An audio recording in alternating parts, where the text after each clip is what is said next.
Welcome to day 24 of our one-year Bible reading plan.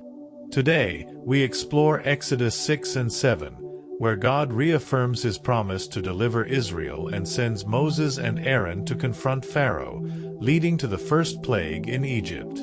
In Matthew 16 verses 13 to 28 and 17, 1 to 13, we witness Peter's declaration that Jesus is the Messiah, Jesus foretelling his death, and the glorious Transfiguration on the mountain.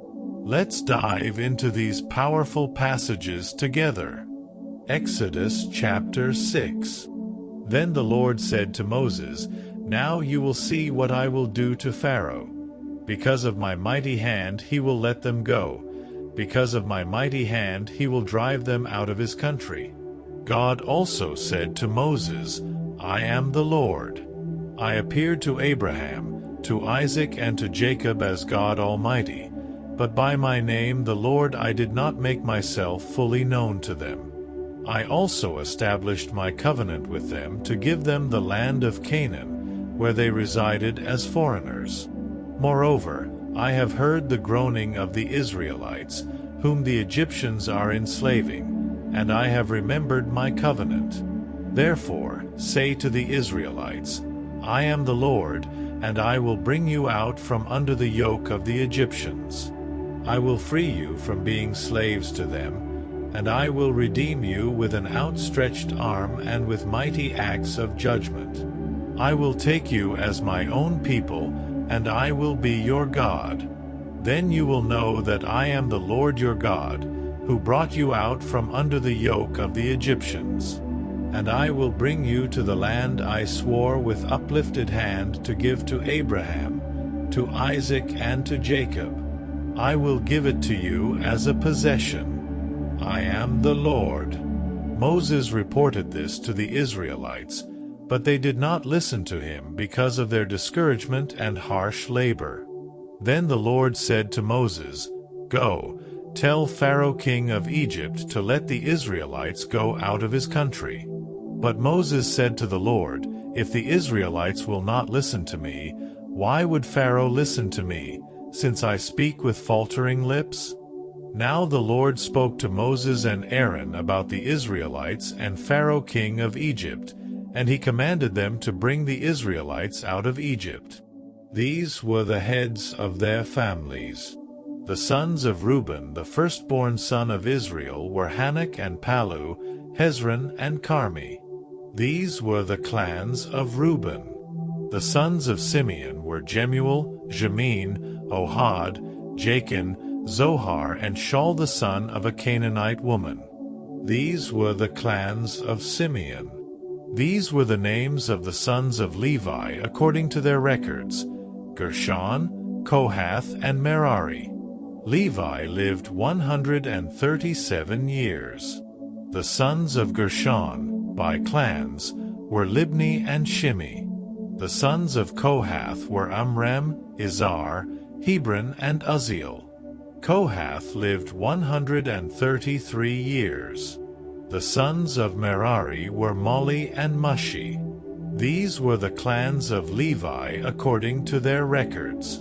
Amram married his father's sister Jochebed, who bore him Aaron and Moses. Amram lived 137 years.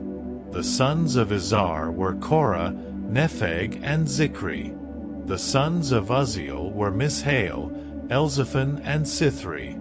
Aaron married Elisheba, daughter of Amminadab and sister of Nahshon, and she bore him Nadab and Abihu, Eleazar, and Ithamar. The sons of Korah were Asur, Elkanah, and Abiasaph. These were the Korahite clans. Eleazar son of Aaron married one of the daughters of Putiel, and she bore him Phinehas.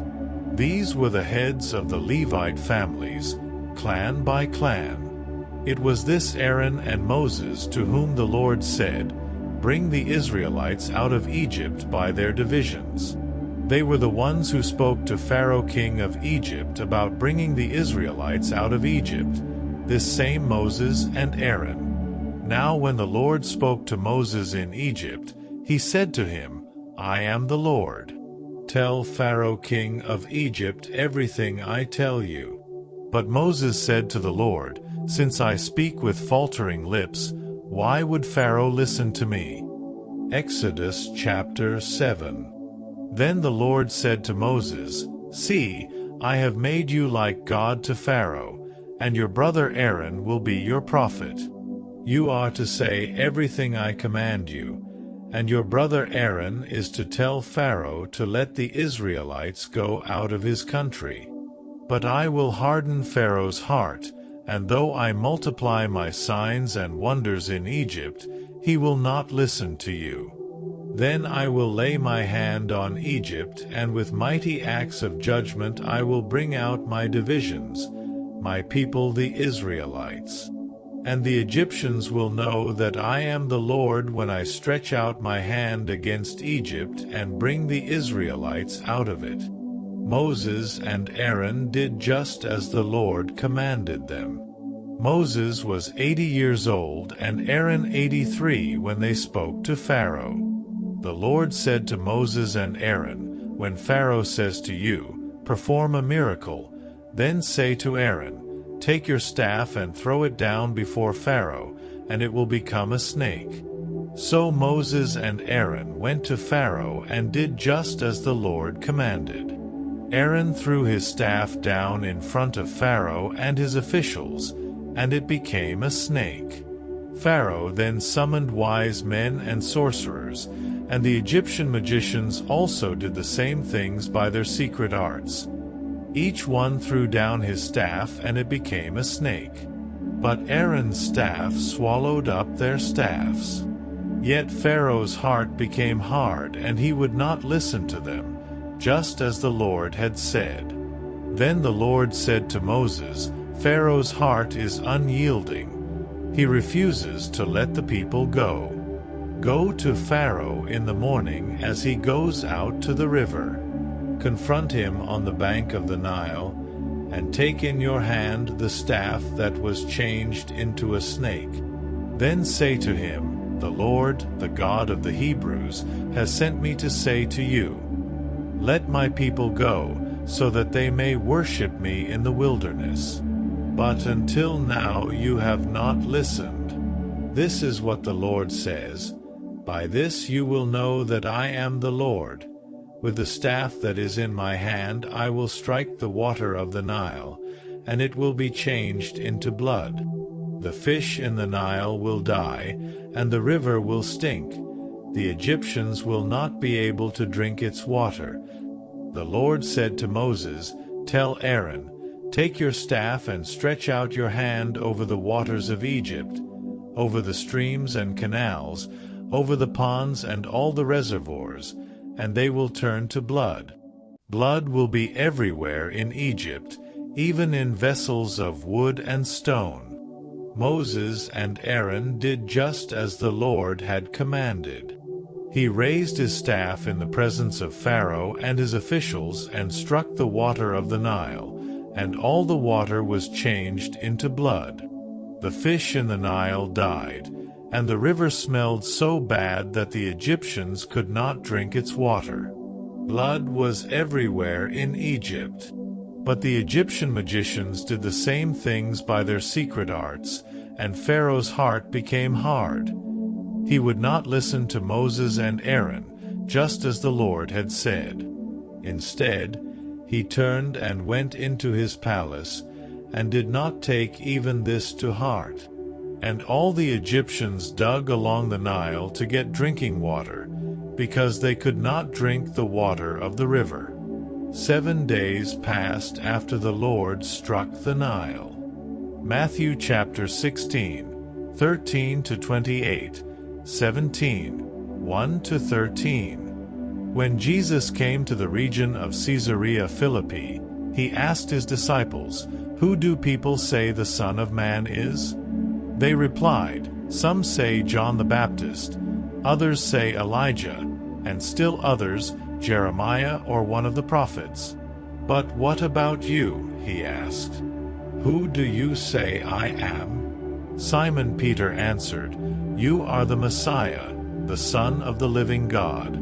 Jesus replied, Blessed are you, Simon son of Jonah, for this was not revealed to you by flesh and blood, but by my Father in heaven. And I tell you that you are Peter, and on this rock I will build my church, and the gates of Hades will not overcome it. I will give you the keys of the kingdom of heaven. Whatever you bind on earth will be bound in heaven, and whatever you loose on earth will be loosed in heaven. Then he ordered his disciples not to tell anyone that he was the Messiah. From that time on, Jesus began to explain to his disciples that he must go to Jerusalem and suffer many things at the hands of the elders, the chief priests and the teachers of the law, and that he must be killed and on the third day be raised to life. Peter took him aside and began to rebuke him. "Never, Lord," he said. "This shall never happen to you."